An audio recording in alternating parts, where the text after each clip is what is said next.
namatay yung asawa at anak ko, na-depress ako.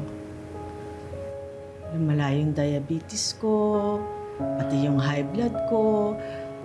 Tapos yung mga hearing, nare-reset. Hindi ko na po naiintindihan. Ang gusto ko lang naman, pagbayaran ni Cecilia Matias ang pagpatay na sa anak ko. Cecilia Matias? Kilala niyo po siya? Baka naman ang kilala niyo yung anak-anakan niya. Yung abogado din niya, si Lilet Matias.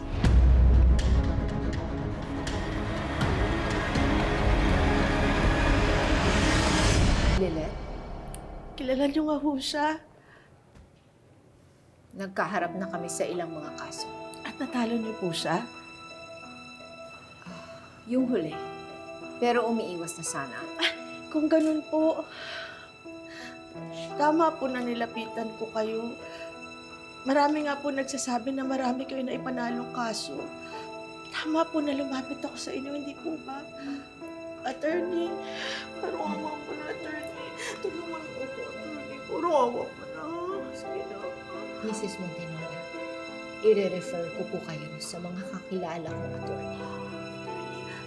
May pera po ako, attorney.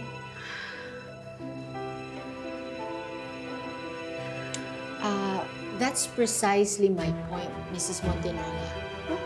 Ang aming pong organization caters to the marginalized people, yung mga mahihirap at mga inaapi. Isang ina, attorney, na nawalan ng isang anak. Sapat na rason yun, attorney, para tulungan niyo ako. Ina ka na rin ba, attorney?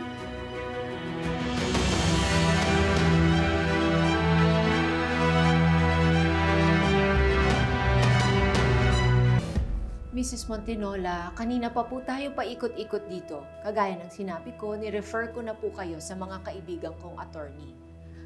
Attorney, kayo ang balitang-balitang mahusay sa mga ganitong klaseng kaso. Siguro naman, attorney, bilang isang ina, alam mo, kung gano'ng sakit na hanggang ngayon, hindi ko mabigyan ng hustisya ang anak ko.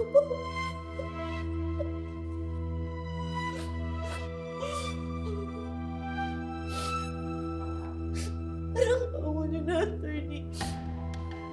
Tulungan niyo na ako.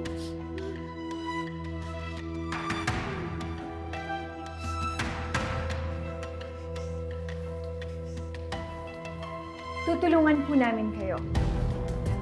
Mrs. Montenola, Attorney Aira Simmons po.